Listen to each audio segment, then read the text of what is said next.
Perang Dunia III di depan mata, negara ini, biang keladinya. Alarm perang kini tengah berbunyi. Masalahnya karena ketegangan antara Rusia dan Ukraina. Militer Rusia disebut sedang bergerak dalam jumlah yang makin besar ke perbatasan Ukraina. Mengutip CNN International, sumber intelijen bahkan mengatakan Moskow sedang mencari cara menembakkan roketnya ke Kiev. Mengutip BBC, sudah ada 100.000 tentara Rusia bersiaga dan diyakini naik menjadi 175.000 hingga akhir Januari ini. Bukan hanya tentara, itu termasuk tank dan artileri. Presiden Rusia Vladimir Putin sendiri kerap mengatakan lebih memilih solusi damai. Namun, dalam laporan terbaru, pembicaraan ternyata tak membuahkan hasil manis. Rusia mengumumkan akan melakukan latihan militer dengan Rusia, sekutunya. Ini makin menambah kekhawatiran Barat yang mulai dekat dengan Ukraina, apalagi, Belarusia memang berbatasan dengan negara itu. Mengutip AFP, Selasa tanggal 18 Januari tahun 2022, pemerintahan Presiden AS Joe Biden melalui Sekretaris Pers Jen Psaki mengatakan yakin Rusia kini bisa kapan saja menyerang Ukraina. Ia bahkan menunjuk Putin telah menciptakan krisis.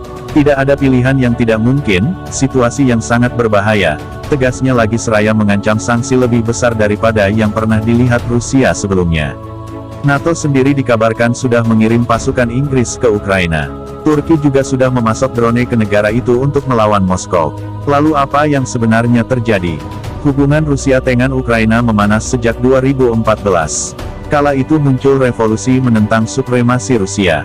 Masa anti-pemerintah berhasil melengsarkan mantan presiden Ukraina yang pro-Rusia, Viktor Yanukovych. Kerusuhan bahkan sempat terjadi sebelum berdamai di 2015 dengan kesepakatan Minsk.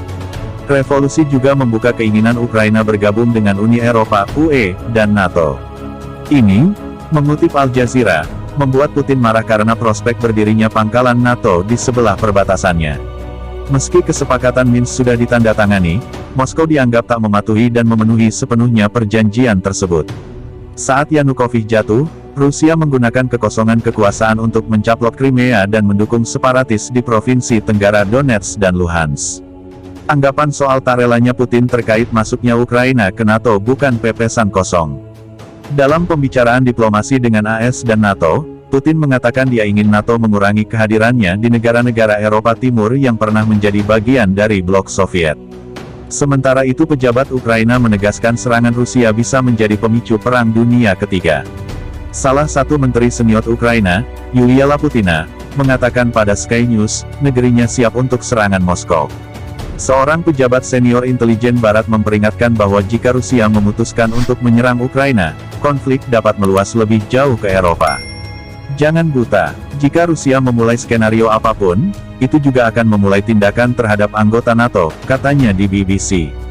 Sementara Rusia sendiri dikabarkan mendekati China. Putin akan menghadiri upacara pembukaan Olimpiade musim dingin Beijing pada tanggal 4 Februari dan berbicara dengan Presiden China Xi Jinping soal permasalahannya dengan Ukraina dan NATO, sebagaimana dilaporkan Reuters.